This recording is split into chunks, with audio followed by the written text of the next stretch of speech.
जय श्री कृष्णा मित्रों, जय जय श्री सीताराम। आइए देखते हैं समित ज्ञान यूट्यूब चैनल में। स्वागत है सभी दर्शकों का हमारे समित ज्ञान यूट्यूब चैनल में। सभी दर्शकों से मेरी तरफ से जय श्री कृष्णा, जय जय श्री सीताराम।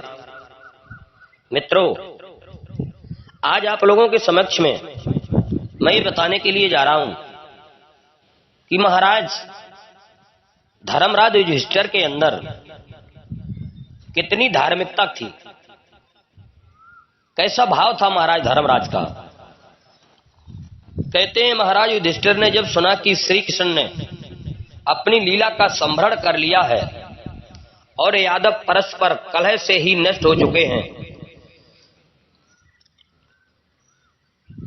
महाराज धर्मराज ने जब ये सुना कि प्रभास क्षेत्र में भगवान कन्हैया अपने पूरे परिवार सहित नष्ट हो चुके हैं, तब उन्होंने अर्जुन के पौत्र परीक्षित का राज तिलक कर दिया।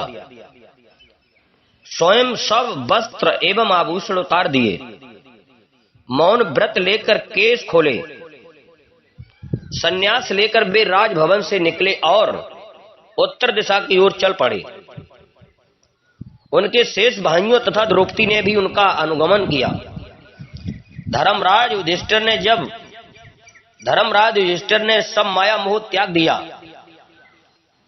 उन्होंने न भोजन किया, न जल पिया और न विश्राम ही किया। बिना किसी ओर देखे या रुके वे बराबर चलते ही गए और हिमालय में बद्रीनाथ के आगे बढ़ गए। उनके भाई तथा रानी द्रौपदी भी बराबर उनके पीछे चलती रहीं। सतपथ पार हुआ और स्वर्ग रोहिणी की दिव्य भूमि आई। द्रौपदी, नकुल, सहदेव, अर्जुन ये क्रम क्रम से गिरने लगे।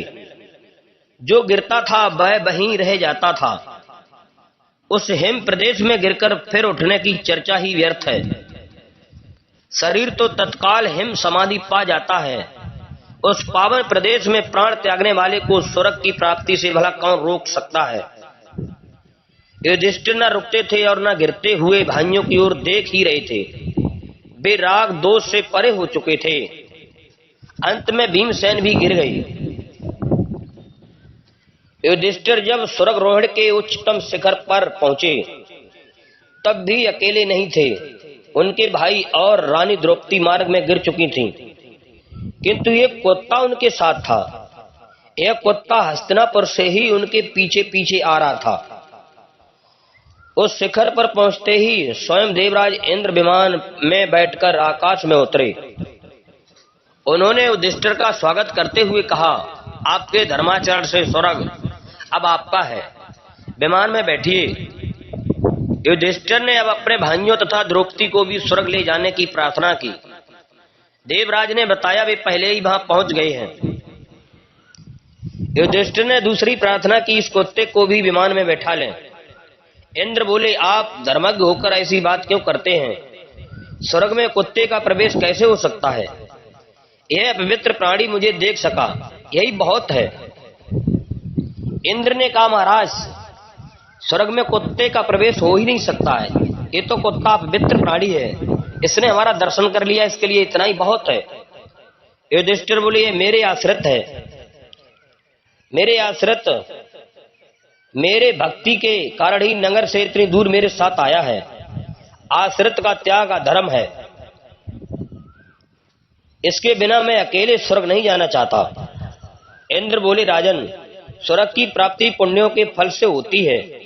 ये पुण्य आत्मा ही होता तो अधम होने में क्यों जन्म लेता? युधिष्ठिर बोले, मैं अपना आधा पुण्य से अर्पित करता हूं। इतने ही पर आवाज आई, धन्य हो